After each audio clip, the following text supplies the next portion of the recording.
दोस्तों, old pension scheme, जिसे हम संक्षिप्त में ओपीएस भी कहते हैं, आजकल इतना चर्चा में क्यों है?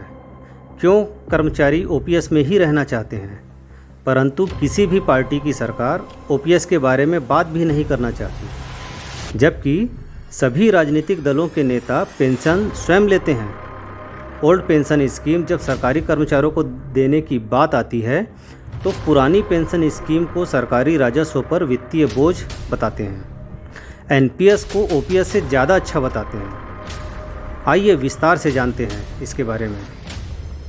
मित्रों, जैसा कि आप सभी जानते हैं, 1 अक्टूबर को सभी विभाग के सरकारी कर्मचारियों का संयुक्त रूप से धरना प्रदर्शन राजधानी दिल्ली में किया गया, जिसका प्रसारण मीडिया चैनल, समाचार पत्र में लगभग ना के बराबर हुआ, जो कि बहुत ही दुखद है।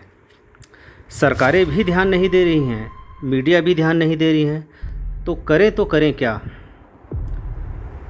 अभी 5 राज्यों में विधानसभा चुनाव हैं। इसी में हमें अपना शक्ति प्रदर्शन करना होगा। हालांकि विधानसभा में ओपीएस उतना महत्वपूर्ण मुद्दा नहीं है, लेकिन अपने वोट की ताकत से हमें सभी राजनीतिक दलों को बताना होगा, भाई साहब ओपीएस नहीं तो वोट नहीं। अब प्रश्न उठता है, राजनीतिक दलों तक अपना मैसेज कैसे पहुंचाएं? बहुत आसान है। विधानसभा चुनाव में अपने क्षेत्र के सभी उम्मीदवारों की जानकारी प्राप्त करें। आप किसी भी पार्टी के समर्थक हो सकते हैं, परंतु पार्टी यदि आपको ओपीएस नहीं दिला पा रही है तो आपके पार्टी समर्थन का कोई मतलब नहीं। याद रखें, सभी उम्मीदवारों की जानकारी मिलने पर उनमें से सबसे अच्छे उम्मीदवार चुनें, फिर चाहे वह निर्दलीय ही क्यों न हो। अच्छा उम्मीदवार चुनकर आने से सभी राजनीतिक पार्टियों को मैसेज मिलेगा, उम्मीदवार तो कम से कम सही उतारेंगे चुनाव में। अब यह निर्दलीय उम्मीदवार जीत कर आएगा तो भविष्य में निश्चित ही किसी भी बड़े पार्टी से मिल जाएगा। इससे हमारा एक उद्देश्य तो साफ होगा, पार्टीगत भाई भतीजावाद में कमी, और पार्टी भी बेदाग उम्मीदवार चुनाव में उतारने का प्रयास करेगा। अब मान लो चुनाव में लड़ने वाले सभी उम्मीदवारों की जानकारी हमें नहीं है या नहीं हो पा रही है, या ऐसा मान लें कि कोई भी उम्मीदवार हमें पसंद नहीं है, तो उसके लिए भी चुनाव में व्यवस्था की गई है, जिसे नन ऑफ द अबव या नोटा कहा जाता है।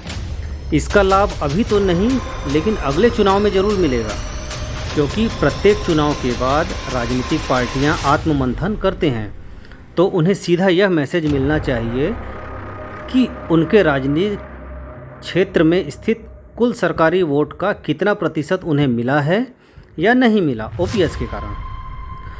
नोटा के सारे वोट उन्हें मिल सकते थे यदि घोषणा पत्र में ओपीएस होता तो। ओपीएस का प्रयास यहीं पर ख़त्म नहीं होना चाहिए। कहीं भी पान ठेला, चाय की टपरी पर ओपीएस पर सरकारी कर्मचारियों के साथ साथ अन्य लोगों को भी जागरूक करते रहें। अभी मीडिया तो उतना प्रभावी नहीं रहा ओपीएस के हिसाब से, लेकिन सोशल मीडिया बहुत प्रभावी है। सोशल मीडिया के सभी माध्यमों में ओपीएस नहीं तो वोट नहीं का मुहिम चलाते रहना है। राजनीतिक दलों के आईटी सेल को भी सोशल मीडिया के माध्यम से जानकारी दिलाना है कि ओपीएस नहीं तो वोट नहीं। दोस्तों, ओपीएस हम लेकर रहेंगे, यह हमारे हाथों में है कि हाथ जोड़कर लेना है, घुटने टेक कर लेना है, या फिर अगला स्वयं हाथ जोड़कर आए और कहे, भाई तुम मुझे वोट दो, मैं तुम्हें ओपीएस दूंगा। जय हिंद।